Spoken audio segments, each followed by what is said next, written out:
For many Americans, European politics feels distant. Different countries, different leaders, different problems. It's easy to assume that what happens in Europe stays in Europe. Interesting, maybe important in a global sense, but not something that reaches into everyday American life. Although that assumption used to be mostly true, today it's no longer accurate. Europe isn't just adjusting politically, it's repositioning economically, strategically, and financially. And those shifts don't stop at Europe's borders.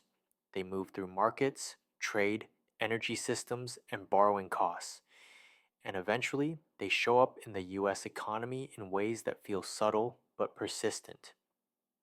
Between December 15th and December 20th, European leaders signaled something important through policy direction, spending priorities, and political messaging that Europe is preparing for a world where global cooperation is less predictable, security is more expensive, and economic alignment can't be taken for granted.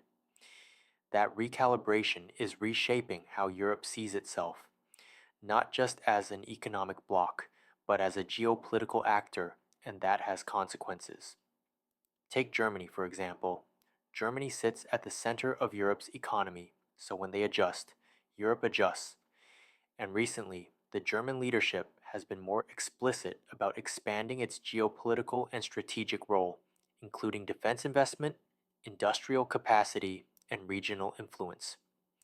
This represents a significant change because for decades, Germany has prioritized economic stability over geopolitical ambition, and now that balance is shifting. Defense spending is rising, industrial policy is becoming more strategic, and energy independence is a higher priority. And when Europe's largest economy commits to higher long term spending, global financial markets take notice. One of the most important changes happening in Europe is increased defense spending, and this isn't temporary. Security concerns haven't disappeared, they've become normalized, and that normalization means defense budgets stop being emergency items and start becoming baselines. But here's the thing, higher baselines mean more government borrowing, higher bond issuance, as well as upward pressure on yields, and global bond markets are deeply interconnected.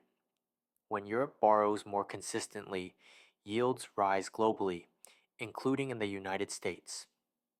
Even though that connection is invisible to most people in the US, it's time to pay more attention and see how these matters. How European borrowing affects American households. When European governments borrow more, global investors demand higher yields. US Treasury yields face upward pressure. Refinancing becomes harder, and credit conditions tighten because capital flows globally. Money moves to where risk adjusted returns look best, so when borrowing increases everywhere, borrowing costs rise everywhere. And this is how European political decisions quietly influence American financial conditions. Another important development is growing tension within the European Union.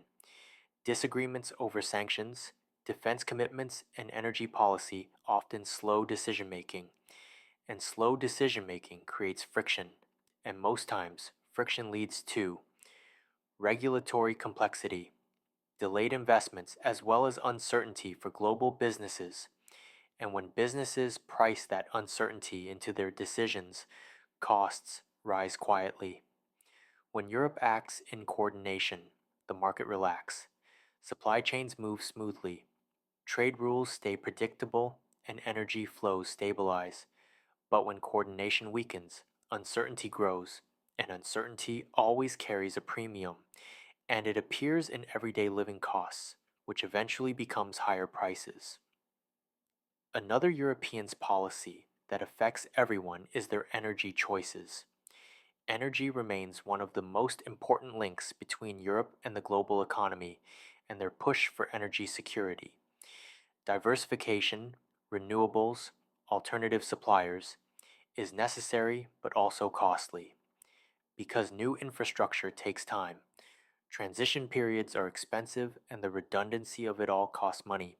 Also, during this transition, energy markets will likely stay sensitive. And when energy markets stay sensitive in Europe, global prices remain fragile. That fragility may feed into US inflation indirectly through shipping, manufacturing, and global logistics. Why the US cannot ignore Europe's transition. The US economy doesn't operate in isolation. It's embedded in a Western system that includes Europe financially, politically, and strategically.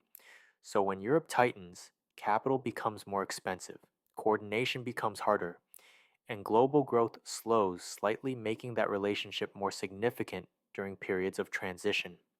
One of the defining features of this moment is that many systems are adjusting at once. Europe is recalibrating its role. The US is stepping back from its role on the international stage. Energy markets are pricing risk, and global trade is being restructured. These changes reinforce each other, which is why the pressure feels persistent rather than episodic. For American households, this means understanding why the economy is the way it is.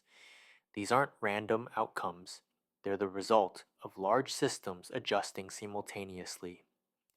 Europe's political shifts matter because they change how money moves, how alliances function, and how risk is priced. And when risk is priced higher, everyday life becomes more expensive, even in countries far from the original decisions. The most important thing to understand is this: the pressure people feel in the economy isn't coming from one place, it's coming from many places adjusting at the same time. And Europe is one of those places because it's changing, and change, even when necessary, always comes with a cost.